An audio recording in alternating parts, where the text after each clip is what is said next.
নাহমাদুহু ওয়া নুসাল্লি আলা রাসূলিল কারীম আম্মা বাদ। সম্মানিত হাজরিন, গুরুত্বপূর্ণ একটি বিষয় নিয়ে আপনার সামনে উপস্থিত হয়েছি। পবিত্র মাহে রমজানের ভিতরে দান সদকা করা, আল্লাহর রাস্তায় দান করলে কি লাভ, কি সওয়াব, যাকাতগুলি আমরা কিভাবে আদায় করতে হবে, এবং আমাদের কাছে কোনো ধন সম্পদ নাই, টাকা নাই, পয়সা নাই, অর্থ নাই, তখন আমরা কীভাবে দান করব, কীভাবে আমরা, সেটাও আল্লাহ রসুল মুহাম্মদ রাসূলুল্লাহ সাল্লাল্লাহু আলাইহি ওয়াসাল্লাম হাদিস দ্বারা প্রমাণ দিয়েছেন। বুখারী শরীফ থেকে আমি বুখারী শরীফের একটি অধ্যায়, যে প্রত্যেক মুসলমানের উপরকে সদকা ওয়াজিব, ওই সদকা কীভাবে করব সেই ব্যাপারে আমি গুরুত্বপূর্ণ একটি আলোচনা। বুখারী শরীফের 993 অধ্যায়, বুখারী শরীফের 993 অধ্যায়, বাবু আলা কুল্লি মুসলিমিন সদকাতুন ফামান লাম ইয়াজিদ ফালিয়ামাল বিল মারুফ। প্রত্যেক মুসলমানের উপরে খায়রাত করা, দান করা ওয়াজিব। ফামান লাম ইয়াজিদ, আর কারো কাছে যদি মাল না থাকে, সম্পদ না থাকে, তাহলে কি সৎ কাজের উপরে আমল করবে বা অন্যকে ভালো কাজের আদেশ দিবে, ভালো কাজ করার নির্দেশ প্রদান করবে, সেটাও দানের ভিতরে, খায়রাতের ভিতরে গণ্য হবে। এই হাদিস থেকে আমরা, এই অধ্যায় থেকে এই আলোচনাটা আমরা শিখব, জানব যে আমাদের কাছে অর্থ সম্পদ না থাকলে, টাকা পয়সা না থাকলে আমরা কীভাবে দান করব। কি যাদের কাছে সম্পদ আছে শুধু তারাই দান করবে, না যাদের কাছে সম্পদ নাই তারাও দান করবে, তারাও খায়রাত করবে। এই জন্য বুখারী শরীফের 1366 নম্বর হাদিস, হাদ্দাসানা মুসলিম ইবনে ইব্রাহিম قال حدثنا شعبة قال حدثنا سعيد ابن أبي بردة عن أبيه عن جده عن النبي صلى الله عليه وسلم قال على كل مسلم صدقة فقالوا يا نبي الله فمن لم يزد فقال يعمل بيده فينفع نفسه ويتصدق قالوا فإن لم يزد قال يعين ذا الحاجة الملهوف قالوا فإن لم يزد قال فلم يعمل بالمعروف وليمسك عن الشر فإنها له صدقة। এই হাদিসের মধ্যে বিশ্বনবী মুহাম্মদ রাসূলুল্লাহ সাল্লাল্লাহু আলাইহি ওয়াসাল্লাম দান খায়রাতের ব্যাপারে কি বলেছেন, কি ঘোষণা করেছেন। রাসূল করিম সাল্লাল্লাহু আলাইহি ওয়াসাল্লামের এই হাদিস থেকে আমি জানতে পারি, আমরা কালান নবী সাল্লাল্লাহু আলাইহি ওয়াসাল্লাম, বিশ্বনবী মুহাম্মদ রাসূলুল্লাহ সাল্লাল্লাহু আলাইহি ওয়াসাল্লাম বলেছেন, ক্বালা আলা কুল্লি মুসলিম সদকা, প্রত্যেক মুসলমানের উপরে সদকা করা ওয়াজিব, প্রত্যেক মুসলমানের উপরে দান সদকা করা ওয়াজিব। ফাকালু, সাহাবায়ে কেরাম বললেন, ইয়া নবী আল্লাহ, হে আল্লাহর নবী, ফালাম ইয়াজিদ, যদি কারো কাছে এই সামর্থ্য না থাকে, কারো কাছে ধন সম্পদ না থাকে, টাকা পয়সা না থাকে, তাহলে সে কীভাবে সদকা করবে। একজন ব্যক্তির সম্পদ থাকলে না সে সদকা করবে, যার কাছে সদকা আছে, সম্পদ আছে, সে সদকা করলো, আর যার কাছে সম্পদ নাই সে কীভাবে সদকা করবে। আল্লাহ রাসূল বললেন, ফাকালা ইয়ামালু বিয়াদিহি ফায়ানফাহু নাফসাহ। বিশ্বনবী মুহাম্মদ রাসূলুল্লাহ সাল্লাল্লাহু আলাইহি ওয়াসাল্লাম বললেন, সে নিজ হাত দ্বারা কাজ করবে, ফায়ানফাহু নাফসা, নিজে ফায়দা উপার্জন করবে, হাত দ্বারা মেহনত করে, হাত দ্বারা অর্জন করে, আমল করে নিজে ফায়দা অর্জন করবে। অর্থাৎ তার কাছে কোনো সম্পদ না থাকে, টাকা পয়সা না থাকে, সেই কোনো ব্যবসা করবে, হয়তো ক্ষেত খামারে কাজ করবে, হয়তো রিক্সা চালাবে, বা কোনো উপায়ে সেই নিজের পরিশ্রম করে, মেহনত করে যে সম্পদ অর্জন করবে, সেইখান থেকে ওয়ায়াতা সাদ্দাকু, সেইখান থেকে সদকা করবে।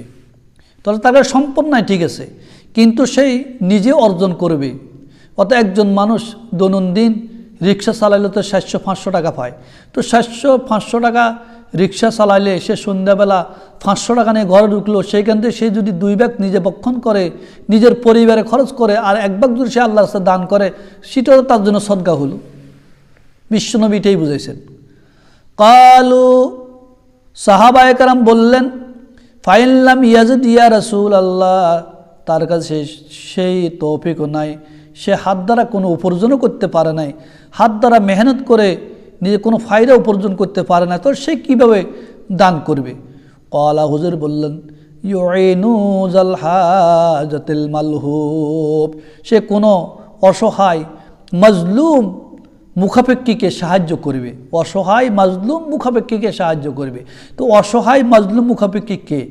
মানে কোনো একজন ব্যক্তি, সে মাজলুম অসহায়, তার উপরে কোনো হামলা মামলা কোনো দিক থেকে বিভিন্ন কারণে সেই মাজলুম, সে অন্যের মুখাপেক্ষী, তখন তাকে বিভিন্ন ফন্তায় সহজে করে, যে যার উপর জুলুম করে সে জুলুম থেকে তাকে, যে জুলুম করে তাকে একটা সৎ উপদেশ দিয়ে তাকে, এই মজলুম ব্যক্তিকে সেইখান থেকে রক্ষা করা বা বিভিন্ন উপায় খোঁজা, এটাও কি সদকা? ক্বালু, সাহাবায়ে কেরাম বললেন, ফাইল্লাম ইয়াজিদ ইয়া রাসূলুল্লাহ, সে সেটাও পারল না, কোনো মজলুম মুখাপেক্ষী কোনো ব্যক্তিকে সাহায্য করতে পারল না, তখন কি করবে? আমরা অনেকে তো পারি না, কোনো ক্ষমতাশীল ব্যক্তির সাথে লড়াই কি করতে পারবো, বা কোনো রকম মজলুমের প্রতি সাহায্য করার জন্য, সেটাও আমরা পারি না। ক্বালা, হুজুর বললেন, ফালিয়ামাল বিল মারুফ, সে সৎ কাজের আদেশ করবে, সৎ কাজের আমল করবে। ওয়াল ইউমসিক আনিশ শাররে, বুরাই থেকে মানুষকে ফিরে রাখবে। ফাইন্নাহা লাহু সদকা, সেটাও সদকা। একজন মানুষকে সৎ কাজের আদেশ দিবে, সৎ কাজ করার আদেশ দিবে, আর কোনো খারাপি কাজ থেকে বিরত রাখবে। কেউ কারো জায়গা জমিন দখল করে বা কারো সম্পদ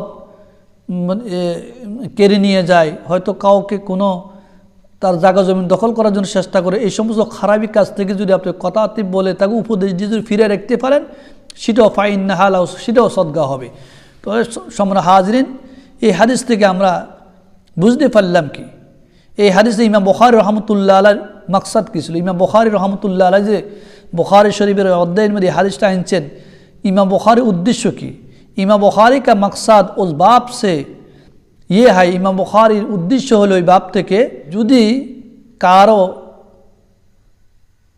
কারো কাছে কিছু না থাকে, কারো কাছে যদি কিছু না থাকে, কোনো সম্পদ না থাকে, কোনো টাকা পয়সা না থাকে, সে আমর বিল মারুফ ওয়া নাহি আনিল মুনকারের কাজ করবে, কে মানুষকে সৎ কাজ আদেশ দিবে, অসৎ কাজ থেকে মানুষকে ফিরিয়ে রাখবে, খুদ নিজে নেকামল করবে, নিজে কি করবে? নেকামল করবে, এবং মানুষকে নেক কাজের আদেশ দিবে, নেক কাজ শিক্ষা দিবে, সেটাও সদকা। অর্থাৎ এই হাদিস থেকে আমরা বুঝতে পারলাম, আমার কাছে অর্থ নাই, টাকা নাই, পয়সা নাই, মানুষকে দান দক্ষিণা করতে পারি না, বা করার মতন কোনো অ্যাবিলিটি আমার কাছে নাই, তাহলে মানে উদ্দেশ্য এই হাদিস থেকে বোঝায় ইমাম বুখারীর উদ্দেশ্য হলো, মানে তার কাছে যদি কোনো কিছু না থাকে, কোনো ধন সম্পদ টাকা পয়সা নাই, সে দান করার মতো অ্যাবিলিটি কিছু নাই, তখন সে আমর বিল মারুফ ওয়া নাহি আনিল মুনকার, মানুষকে সৎ কাজ আদেশ দিবে, অসৎ কাজ থেকে মানুষকে ফিরিয়ে রাখবে, এবং নিজে নেকামল করবে, এবং মানুষকে নেকামলের শিক্ষা দিবে, নেকামল করার তাকিদ দিবে, নেকামল করার তালিম দিবে, নেকামল করার প্রতি মানুষকে সেই নেকামল করার জন্য বলবে, শিক্ষা দিবে। এটাই ছিল ইমাম বুখারী রহমতুল্লাহ আলাইহির উদ্দেশ্য। তো সময় হাজিরিন, আমরা আমাদের সমাজে, রাষ্ট্রে, এলাকায় আমাদের কাছে এমন কোনো টাকা নাই, পয়সা নাই, অর্থ নাই, হয়তো আমরা মানুষকে দান দক্ষিণা করতে পারি না, কিন্তু আমাদের সমাজে, রাষ্ট্রে অনেক জুলুম চলে, অনেক অবৈধ কাজ চলে, বা মানুষ নামাজ পড়ে না, আল্লাহর হুকুম মানে না, আল্লাহর নীতিবেলা মানে না, যদি আমি তাকে অর্থ দিয়ে, টাকা দিয়ে, পয়সা দিয়ে সাহায্য করতে পারলাম না, কিন্তু তাকে যদি সৎ কাজ আদেশ দিতে পারি, অসৎ কাজ থেকে ফিরে রাখতে পারি, নিজে যদি নেকামল করি, আর মানুষকে যদি নেকামল শিক্ষা দিই, নেকামল করার উপদেশ দিই, সেটাই আমার জন্য সদকা। তো সামনে আজ অবশ্যই আমরা পবিত্র মাহে রমজানে সদকা অর্জন করার, দান খায়রাত করার এই পদ্ধতি, নিয়ম, তরিকা বিশ্বনবী মুহাম্মদ রাসূলুল্লাহ সাল্লাল্লাহু আলাইহি ওয়াসাল্লাম আমাদেরকে শিক্ষা দিয়েছেন। তো আমাদের কাছে অর্থ সম্পদ টাকা পয়সা না থাকলেও আমরা মানুষকে সৎ কাজ আদেশ দিয়ে হলো, নেকামল করে ভালো কাজের আদেশ দিয়ে হলে আমরা কি করব? আমরা সদকা করব, আমরা ভালো কাজ করব, আমরা খায়রাত করব। তো এই জন্য আমাদের সমাজে, রাষ্ট্রে, এবং যারা জাকাত দিচ্ছে না, বা জাকাতের হুকুম, জাকাতের বিধান যাদের উপর ওয়াজিব, তাদেরকে জাকাত দেওয়ার জন্য উদ্বুদ্ধ করব, জাকাত দেওয়ার জন্য বলবো, মানুষকে দান দক্ষিণা করার জন্য বলবো, সেটাও আমার জন্য একটা সদকা হবে। তা আল্লাহ আমাদেরকে এই হাদিসে